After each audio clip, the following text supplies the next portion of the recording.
две деца. Избрал съм да не напусна пределите на нашата родина, за да се развивам там. Избрал съм децата ми да израснат в тази България, на тази земя,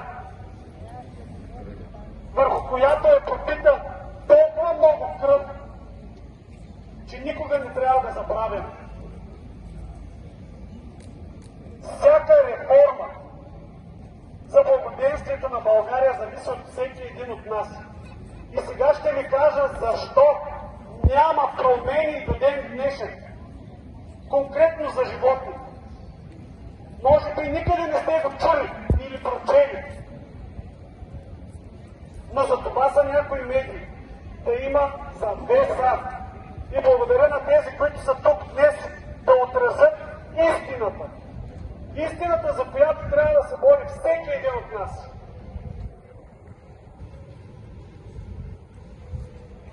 Има една група депутати в парламента. Тази група депутати управлява един от най-големите канали, международни канали за трафик на животни. И същите тези имат незаконни кочкарници. Ето това не е нормално. Да знаете защо промените не се приемат сега.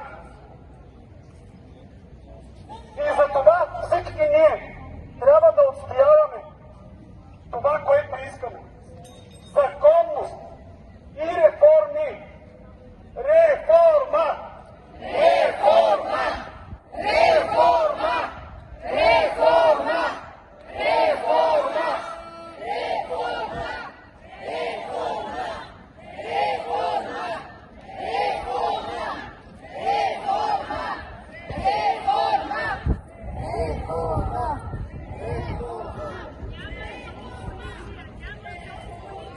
Има зоополиция, просто не работи. Сега ще ви кажа, има зоополиция, но няма специалисти, няма бюджет, който да е концентриран и фокусиран върху развитието и квалификацията на специалистите. Това е. И това е едно от нашите предложения, което не иска да бъде прието. Защото има много работа там. И вие сте примера, че наистина има много работа там. Защото видеята, които излязаха, изведоха нас на улицата. Но и това ще стане. И зависи от нас. Зависи от всеки един от нас. И както казах одеве, ние трябва да разказваме и да събуждаме всеки един наш брат и сестра. От нас зависи. Не зависи от тези, които стоят на диваните. Но ние може да бъдем причината те да станат. Ина е примера. Тя не искаше да държи реч. Но тя е примера. Преди десетки дни тя написа едно съобщение в бургаските групи. Организиран протест. Край. Тя е причината днес да има толкова хора. Тя е причината България да бъде обединена. Браво! Ако не беше тя, ние нямаше да сме в контакт с над 30 града в страната.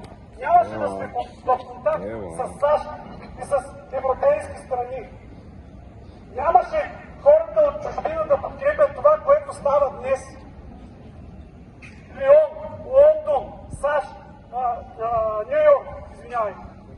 И в Гърция, и в Италия имаме последователи, които днес по същото време казват не на насилието. Това е нашата душа. Това е нашия план. Ако не го поддържаме, България изгасва.